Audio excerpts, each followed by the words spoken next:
Yes, yes. Okay. So this is, again, as I said before, Krishnamurti from his book, Freedom from the Known.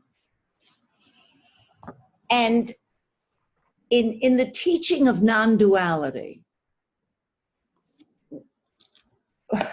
the most important pointer is being able to have a recognition of how this me works, this ego, this me, this self-centered entity that we take ourselves to be. So the idea is seeing how it works in everyday life and being able to put a pin in it. Because after all, it's an image is what it fundamentally is. So it's about being able to put a pin in that image.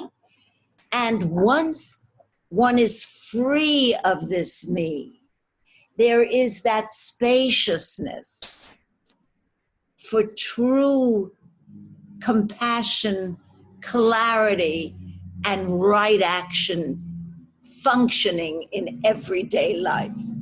As long as we're ego-driven from this me, there has to be selfishness, self-centeredness, and expansion, wanting to expand oneself, living from self-interest, and self-protection. That's the quality, the basic quality when one lives from this me. I think Krishnamurti is one of the best teachers in pointing out how that me works in everyday life. And what we're going to look at tonight is anger, violence, and we're going to begin. So this is what he says. Now, this is Krishnamurti. Let us consider together whether it is at all possible, totally, to end every form of violence in ourselves and still live in this monstrously brutal world. I think it is possible. I don't want to have a breath of hate, jealousy, anxiety, or fear in me. I'm going to repeat that. I don't want to have a breath of hate, jealousy, anxiety, or fear in me. I want to live completely at peace, which doesn't mean that I want to die. I want to live on this marvelous earth, so full, so rich, so beautiful. I want to look at the trees, the flowers, the rivers, the meadows, women, boys and girls, and at the same time, live completely at peace with myself and with the world. What can I do? Here is a very complex problem. For centuries upon centuries, man has been violent. Religions have tried to tame him throughout the world, and none of them have succeeded. Is this problem of violence over there or here? Do you want to solve the problem in the outside world, or are you questioning violence itself as it is in you? We're trying to understand violence as a fact, not as an idea, as a fact which exists in the human being, and the human being is myself. And to go into the problem, I must be completely vulnerable, open to it, I must expose myself to myself. Now, it must be obvious to me that I am a violent human being. I have experienced violence and anger, violence in my sexual demands, violence and hatred, creating enmity, violence and jealousy, and so on. I have experienced it. I have known it. And I say to myself, I want to understand this whole problem, not just one fragment of it expressed in war, but this aggression in man. Violence is not merely killing another. It is violence when we use a sharp word, when we make a gesture to brush away a person, when we obey because there is fear. So violence isn't merely organized butchery in the name of God, in the name of society or country. Violence is much more subtle, much deeper, and we are inquiring into the very depths of violence. One of the most common expressions of violence is anger. When my wife or sister is attacked, I say, I am righteously angry. When my country is attacked, my ideas, my principles, my way of life, I am righteously angry. I am also angry when my habits are attacked or my petty little opinions. When you tread on my toes or insult me, I get angry. Or if you run away with my wife and I get jealous, that jealousy is called righteous because she is my property. And all this anger is morally justified. But to kill for my country is also justified. So when we are talking about anger, which is a part of violence, do we look at anger in terms of righteous and unrighteous anger, according to our own inclinations and environmental drive? Or do we see only anger? Is there righteous anger ever? Or is there only anger?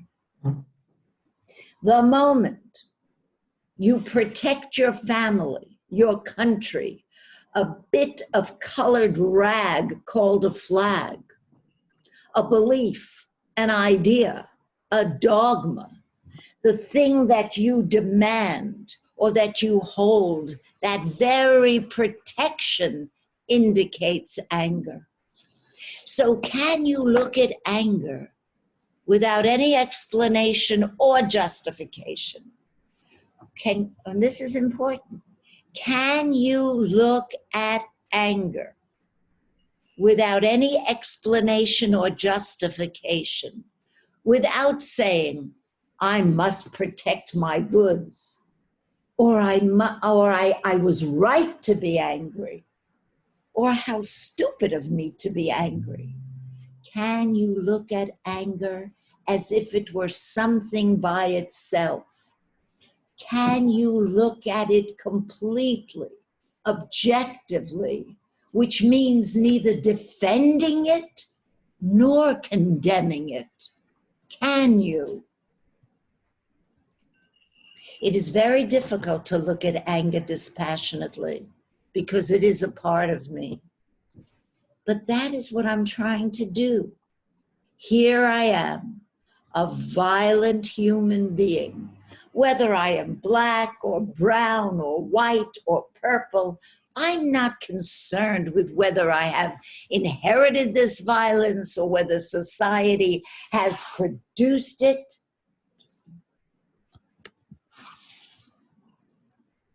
I'm sorry, I just lost my page. Or whether society has produced it in me. All I'm concerned with is whether it is at all possible to be free from it. To be free from violence means everything to me. It is more important to me than sex or food or position, for this thing is corrupting me. It is destroying me and destroying the world. And I want to understand it. I want to be beyond it. I feel responsible for all this anger and violence in the world. I feel responsible. It isn't just a lot of words. And I say to myself, I can do something only if I am beyond anger myself, beyond violence, beyond nationality. And this feeling I have that I must understand the violence in myself brings tremendous vitality and passion to find out. I think you're registered onto that seminar.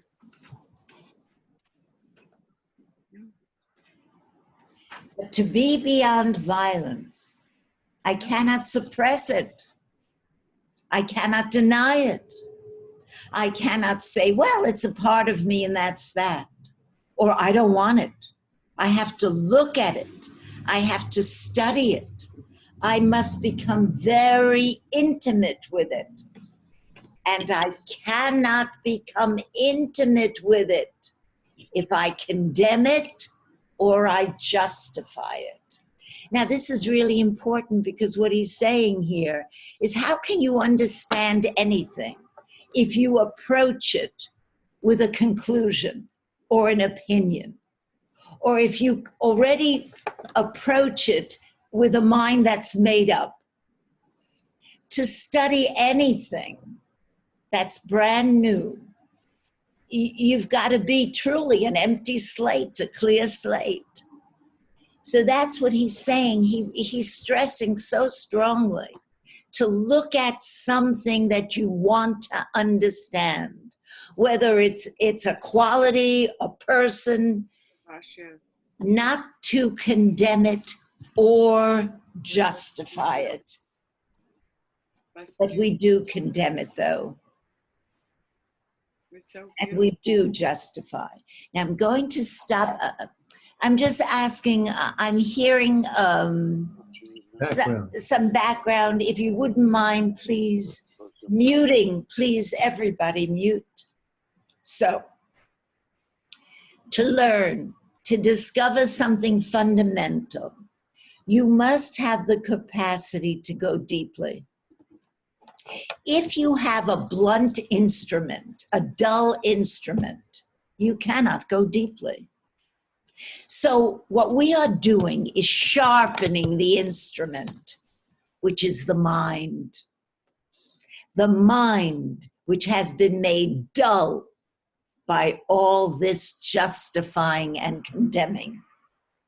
You can penetrate deeply only if your mind is as sharp as a needle and as strong as a diamond. So let's go back to the central issue. Is it possible to eradicate violence in ourselves? It is a form of violence to say, well, you haven't changed. Why haven't you? I'm not doing that. It doesn't mean a thing to me to convince you of anything. It's your life. The way you live is your affair. I am asking whether it's possible for a human being living psychologically in any society to clear violence from himself inwardly. If it is, the very process, that very process will produce a different way of living in this world. If you want to understand the actual, the actual, the what is, whatever that is. And right now, what we're looking at, the actual, is violence. If you want to understand the actual, you must give your whole attention, all your energy to it. That attention and energy are distracted when you create a fictitious ideal world. So can you completely banish the ideal? The man who is really serious with the urge to find out what truth is, what love is, has no concept at all. He lives only in what is. So he's saying here, let's put the ideal away for the moment. And let's again just look at the actual what is. And let's give all our energy to the actual what is. To investigate the fact of your own anger, you must pass no judgment on it. For the moment you conceive of its opposite, you condemn it, and therefore you cannot see it as it is. When you say you dislike or hate someone, that's a fact, although it sounds terrible. If you look at it, go into it completely, it ceases. But if you say, I must not hate, I must have love in my heart, then you are living in a hypocritical world with double standards. To live completely, fully, in the moment is to live with what is, the actual, without any sense of condemnation or justification. Then you understand it so totally that you're finished with it. Your conditioned mind, your way of life, the whole structure of the society in which you live prevent you from looking at a fact and being entirely free from it immediately. You say, well, I'll think about it. I will consider whether it is possible to be free from violence or not. I will try to be free. That is one of the most dreadful statements you can make. I will try. There is no trying, no doing your best. Either you do it or you don't do it. You are admitting time while the house is burning. You know, I will do it. That's admitting time. You are admitting time while the house is burning. The house is burning as a result of the violence throughout the world and in yourself. And you say, let me think about it. Which ideology is best to put out the fire? When the house is on fire, do you argue about the color of the hair of the man who brings the water?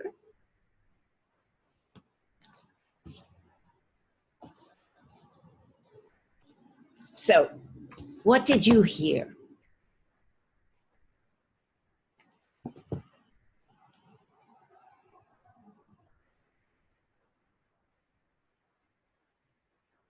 Well, I heard the absolute necessity to live in the present moment.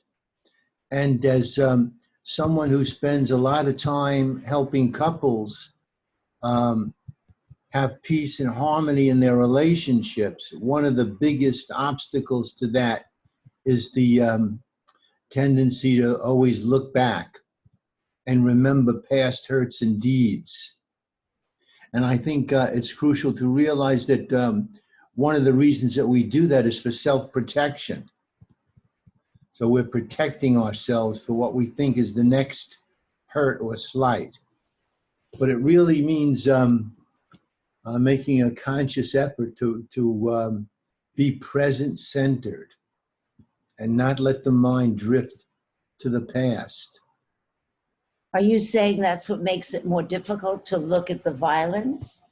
You know, I'm saying that that's when the violence resurfaces. When I look to the past, remember a hurt or a slight, and that moves the anger.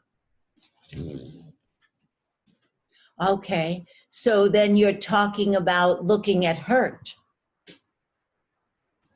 Because you just said hurt moves the anger or precipitates or triggers the anger. Yeah, well, I'm talking primarily about the movement from the present to the past. Yes. If you go rummaging around in the past, you're going to find hurt, anger, jealousy, insecurity, envy, all things which produce discordant behavior in one color or another.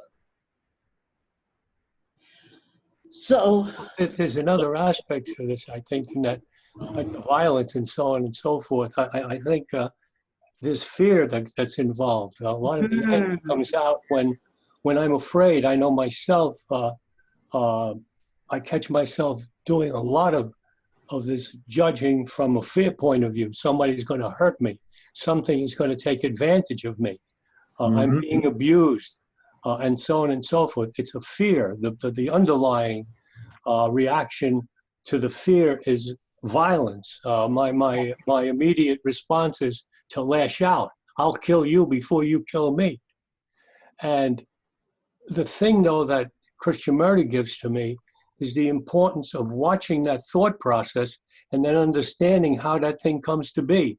That's my center. That's my me that's doing that. yes. The thought is being monitored and it's being censored, it's being viewed from my me, which is the past or the future, and mostly it comes from the past, and that's kind of messed up. So it's not so much a question of thoroughly understanding it, but just knowing that it comes from there, and it's like a caution light or a flashing red light. Says, wait a minute, when I can catch it, it helps me just dissipate that reaction, the reaction of violence to the feeling. Yes. Right. Yes. So, Well, you know, it's interesting because, yes, Ugo, definitely, fear is underlying this anger, this violence. And I think that also goes with what Paul was talking about when he talked about the hurt, because there's fear in that too, sure. right? And what is that hurt? What's in that hurt? Is not that hurt? It's the me that got hurt, right? Psychologically. Now we're not talking about physical hurt. We're talking about emotional hurt. So psychologically, it's the me that got hurt. And we said before that the me is fundamentally an image that I have about myself, right? Like I'm a good person, or I don't know, I'm a charitable person, or whatever image we have, or I'm a horrible person. So that image is fundamentally what gets hurt. And so when that image that I hold about myself, if you come along and actually put a pin in that image that I have about myself, oh, I'm wounded. And if you reinforce a positive image that I have about myself, then I'm elated. That means I'm living life up and down through this image. Right. Yep. Right. So anger, violence, underneath it, remember he said we have to look more deeply. And when we look more deeply inside ourselves, we see, yes, there's fear about something and there's hurt.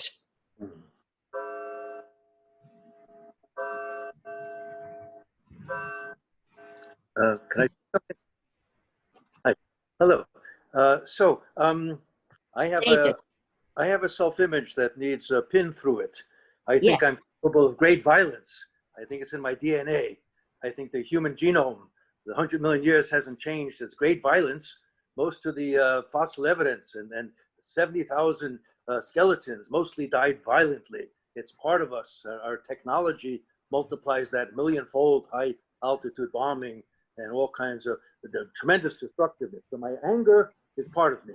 So I can observe the angry emotion upheavals, but stay with it, not justify it, not turn it against myself, not do violence to my neighbor, my family. So I don't have to act on it, but anger is part of me and my DNA. Violence is I don't have to act it out, but and I don't have to judge it. It's bad and it's justified. It just is. It's emotion. It's part of the process when I sit with myself here and now. All kinds of feelings occur to me off the wall, but I need so I can be free from violence. I can never be free from anger. I feel, is this a terrible self-image that I have to pick, or does this have some reality to it? Please comment. Okay. So, David, all right. So, first of all, what you described is you're saying it's in our DNA. Yeah. And it's part of that animal part of ourselves. Right. I think, is it not, would you not agree that we have transcended a great deal of that animal part of ourselves? Really transcended Right? to dampen our aggression, dampen our predatory sexuality, dampen our jealousy, going after our neighbor. It's not, we have done it, we've evolved. Look, we saw it. Okay. Okay. Service of civilization, we see horrible things happen. Yes. It's an ongoing need to dampen it day by day. Oh, yes, it's an ongoing need to dampen it, to have awareness of it. The thing is that if I say that this is it, it's in my DNA, well, then I've kind of shut the door in a way, because, you know, how far then can I transcend that? I'm taking everything with me. However, if I look at it from a different perspective, that says, I'm not interested in what causes it biologically, sociologically. I'm not interested in any of that. What I know is that I have the gift, as all you do, as all humanity does, the gift of awareness. And that awareness sees very clearly when this violence rises up in me, and the ability to be able to see it, not even what triggered it. I don't care now what triggered it. It's there.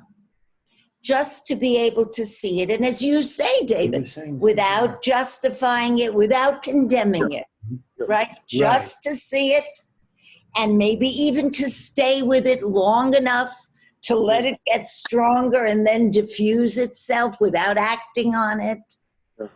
I've already transcended it. And if I can keep doing that as it arises, without any kind of desperation, just gently seeing it, you know, not unlike the way I would see, and I always like to use this example, if suddenly a cobra slithered along this room, what would I do? I would look at it with every ounce of energy, and there wouldn't even be a me looking at it. It would be total energy. And I would know exactly what to do. That's the same way with this violence, giving all my energy to see it as it arises, without any movement of thought about it, just become one with it and see what the right action is in that moment.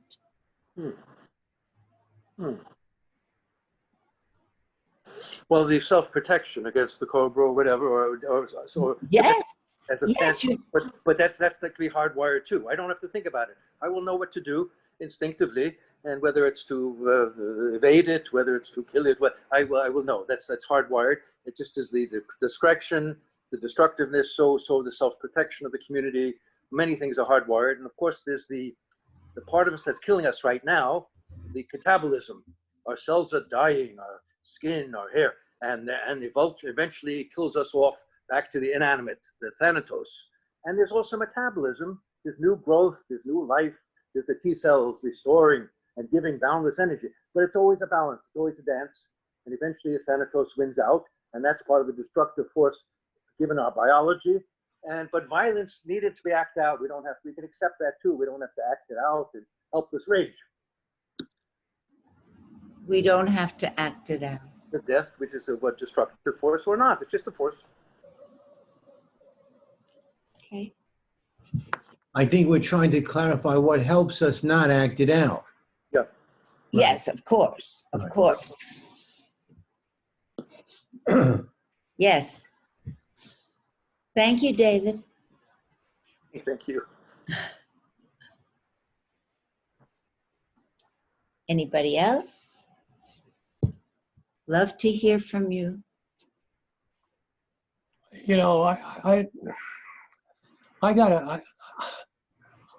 think the hard wiring has more to do with the concept of present awareness. That is something beyond our control. But when you say I control, that whole structure that has the violence, who has it? What is the item that has the violence? And it's the me. And the me is not hardwired. The me starts when you pop out of the womb, or maybe even in the womb a little bit. And it starts being developed. That's one of the things I get from this guy, Christian Murray. He said, I am not something that was born this way. I'm made this way. I wasn't born with an ego. I developed the ego. And that's the thing that's been getting me into trouble. It's the violence is the image I have of myself and the image I have of other people. And that's all a product of the me, my center. And until I really get until I get that really straight in my head and stay with that, none of this stuff makes sense. Mm-hmm. Because that's the source. You know, it's like we're looking at China for the source of the pandemic. Okay, that's the source. Now, if you want to go looking around under leaves and bushes and you know, up in the all kinds of places in this world, well, that's not where it started. The source was there. So I think the same concept. I think it's a concept. The same understanding, I think, is important to trying to understand what I'm finally beginning to understand a little bit of Krishnamurti after reading him for like, I don't know, 15, 20 years or so. Mm. Yeah. Ugo, I really love what you said about the me is not hardwired. Yeah, yeah, absolutely. Absolutely. But what's hardwired in us, we don't have to worry about it. Mm. The me is not involved in it. So it can't be contaminated by whatever has developed or that I have developed as Hugo. It can't be contaminated like that. I mean, like you talk about that snake in the room. And I walk into a room and I see that snake. I don't think about it. There's an immediate reaction. That's hardwired. You know, when I put my hand on something that's really hot, the hand repels itself. That's hardwired. I'm sure there's a lot of other things, but there's no thinking involved in that. The minute the thinking is involved, that's when you have to understand or try to be aware that that's when the ego is involved. That's when the me is processing whatever thoughts are coming through. In fact, all thoughts are a product of the me. They come from our consciousness. And from that consciousness, which is the past, then you get an understanding of what that consciousness is. And then you can see that when you have these reactions, Well, yeah. you have and you know, you listen to Krishnamurti, you sit there and you just stay with it and try to take the me out of looking at what's happening. Just see what's happening, because by viewing it with the me, you're contaminating what you're seeing. You're not seeing it as it is. you're seeing it through the eyes of Hugo. And Hugo is a myth. Mm-hmm.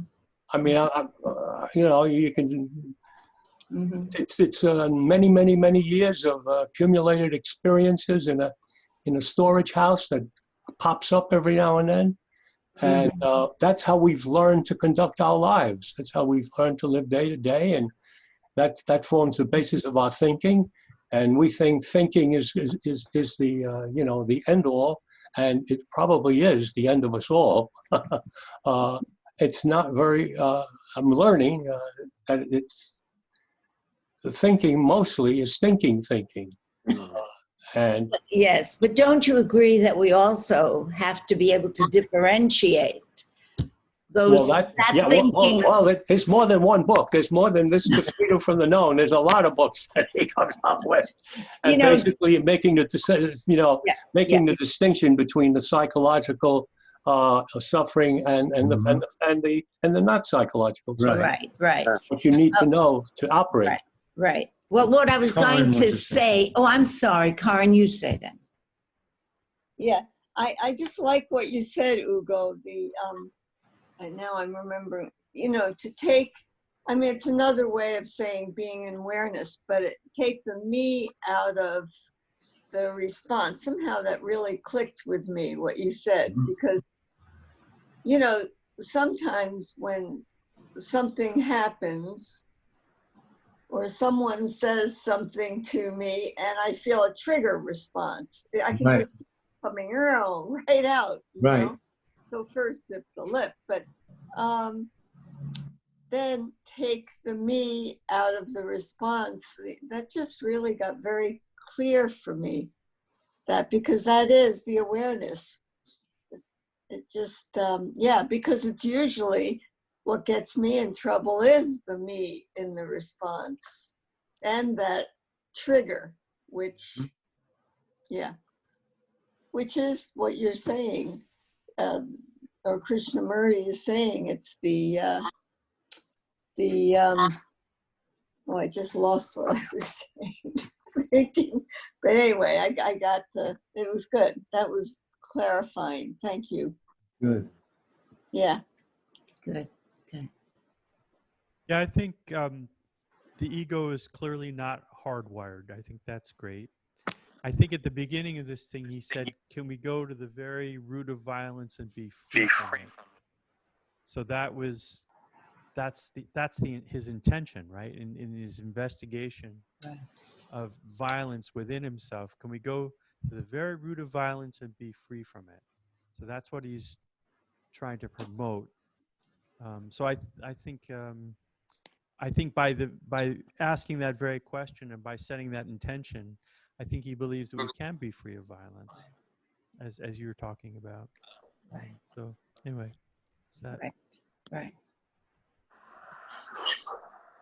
I think it's also important to differentiate thinking that's the root of which is coming from the me, and thinking which is coming from that which is clear in us, that which is creative in us, because both of those are carried by thoughts.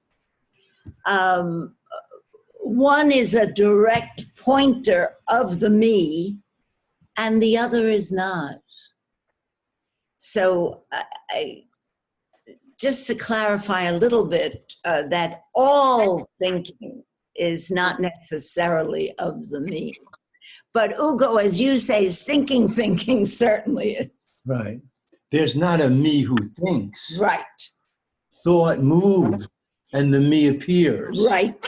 Correct. You can tell when the me is present in your thinking. I mean, all of us. I gotta tell them, all of it. I mean, when you're doing something and there's no me involved, maybe you're assembling something or you're reading something. Especially with the reading, I mean, you get lost, and then all of a sudden something happens, and you find that you're not necessarily reading the words. You're in the past, or you're relating it to something. That's the me coming in. So, That's right. So you're being distracted from it. But so Correct.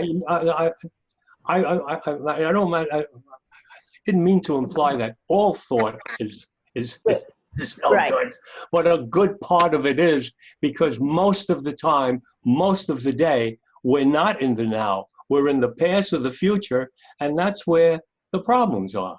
Correct. That's it. Amen. Peace. Goodbye. I'll mute now. Oh. I think of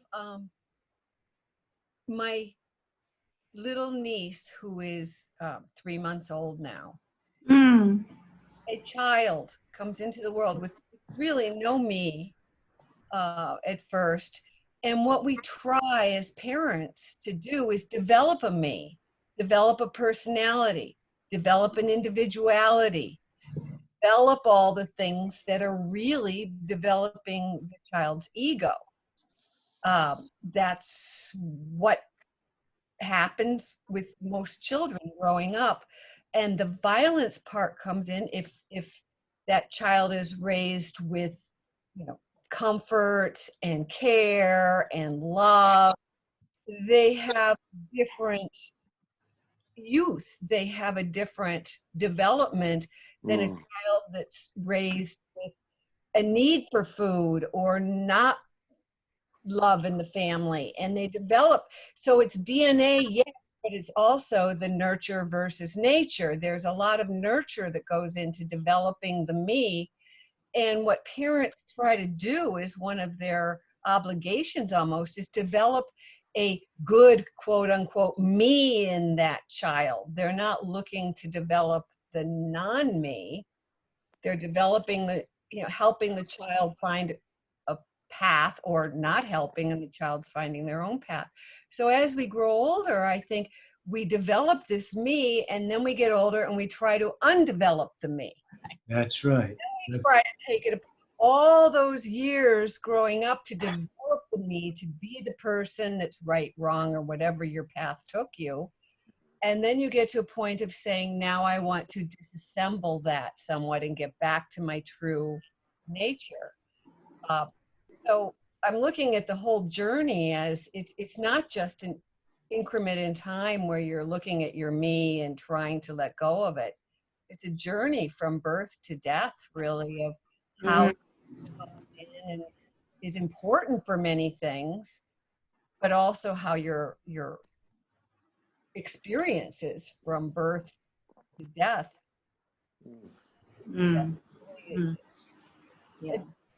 affect it. Mm-hmm. Yes. Well, I think maybe if you look at it from a point of view of the nurturing, whatever training, however the individual was brought up, if that person is enjoying his life, doesn't have a lot of stress, doesn't have a lot of suffering in his life, then it's great. But I think that if you look around, you see that there are not that many people that are interested, that even know about the ego or are interested about it. By and large, you look around and a good portion of the people around us are engaged in various degrees of suffering. Sometimes they don't even know it.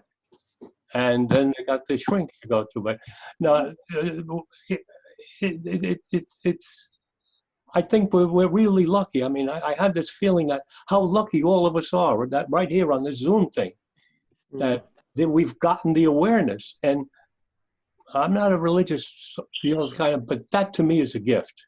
That's a gift that somehow, I don't know how it happened, but it happened. But it doesn't happen that often. I mean, look, it took me damn near 80 years to get to this place. I mean, it's crazy. Longevity is a proof of nothing other than it's long. So that's it. I shut up. I talk too much.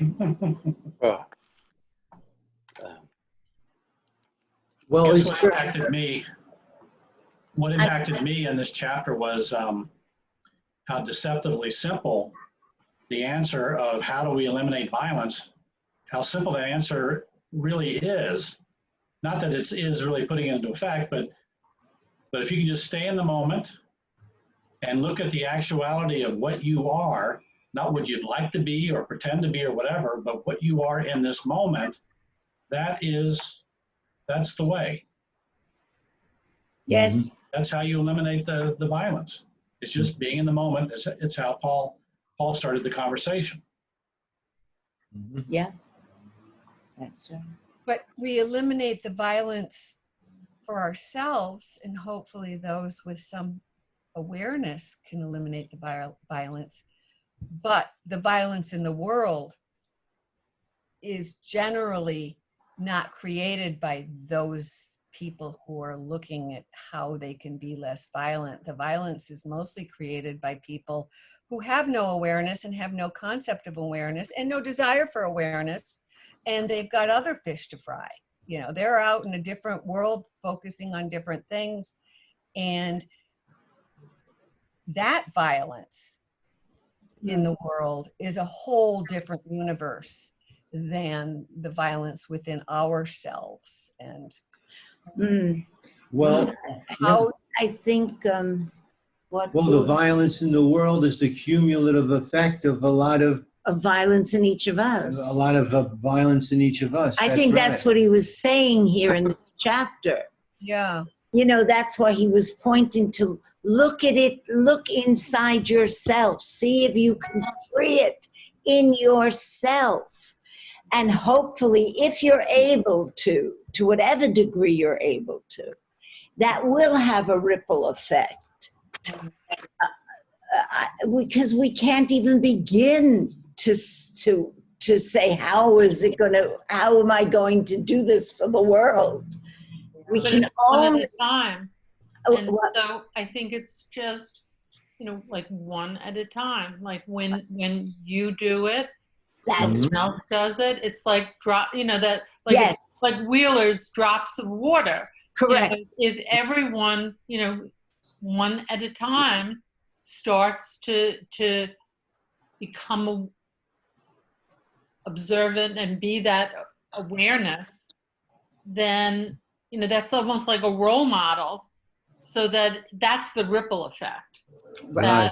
That when you're looking at it, you're in a peaceful place when you're just the observer of the awareness. And I think that can be contagious, that people can see, that you're to be still. If everyone could learn to be still, there would be no violence. Amen. Nice prayer. That's Right. right. That's right. I'd like to share a memory 25 years ago. It's with a very dear friend in Montauk, and she just had a stroke, paralyzed right side, and no expressive, no words.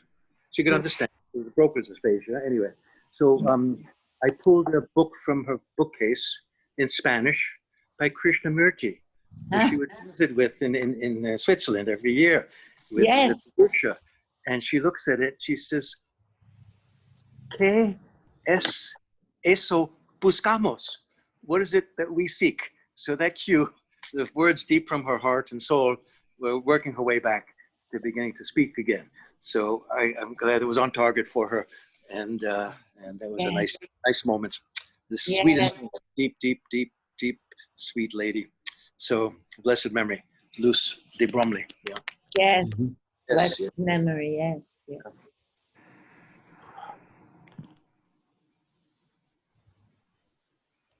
Well, I I think gotta make another. Mm. I gotta make another comment about, when Krishnamurti, what he's trying to do is change everybody, change the world by changing the way the mind works and so on and so forth. But I find that for myself that I think I have to accept that the only person I can really do anything about is me, this person here, because I know what's going on, or I'm present with what's going on. I don't know if I know what's going on, but at least I have the capacity of knowing what's going on. And for me, sometimes it's a little bit of a burden to try to put on me that I'm responsible for the world. Mm. So that I find that too heavy. So when I take a point of view is I try to lighten that up and say, okay, I'm gonna see what I can do with me. And if it affects somebody, and if somebody comes along and something like that, that's fine. But it's not a prerequisite. It doesn't excuse me for not understanding me and trying to get, to where I want to get, and that is peace and quiet in my life. Yes. That's all. Well, you don't have to take responsibility for the world, but it's crucial to see that you are the world in a sense. Because we're so similar. If you grab anybody off a street corner in any part of the world and ask them what's most important to them, or if you could look inside their mind and see what's going on, it would probably be the same in most everybody's case. A concern for personal safety, family security, then their little rackets, whatever they have going on. It's largely the same preoccupying nonsense that keeps most of us distracted from looking for solitude and quietude. Well, nonsense or real problem. The real problems are less of an issue than the nonsense we make about the problem. That's true. Right. That's true. And that's where Yes. that's where the violence comes in, when Right. it gets crossed or changed, or challenged by an external force. That protectionism is one of the first steps of that creates violence, is Correct. Frustration. Correct. frustration. Yeah. Yes. Well, like Bernie said, it's cultivating the quiet moments. Yes.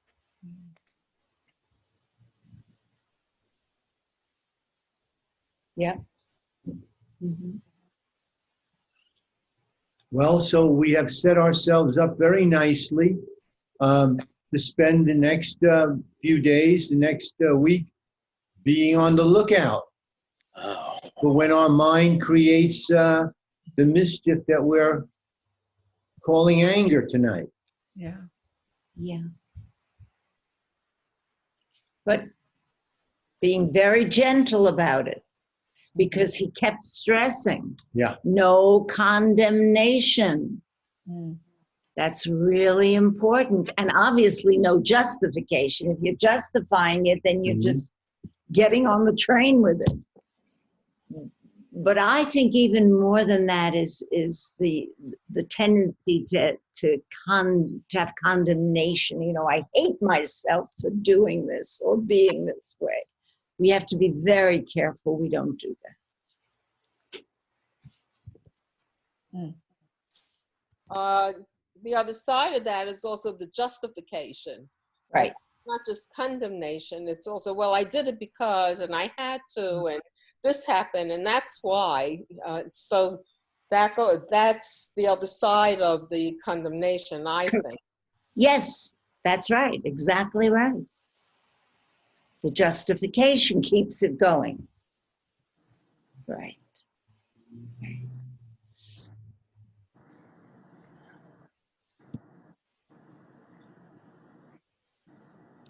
Okay. Well. Okay, so I don't think we're meeting next week, right? I think we're going to not be available next week. We will be available in 2 weeks for sure. So I hope we can all get together again in 2 weeks. And, but I'll send out notices about it, and we'll meet again in 2 weeks. Very nice. Debbie and Paul. Thank Thank you. you. We'll Okay. miss you. Thank you. Okay, good night. Right. Thank you. Good night. Bye-bye. Buenas noches. Thank you very much. Buenas noches. Thank Good night. you. Good night. Good Ciao. night.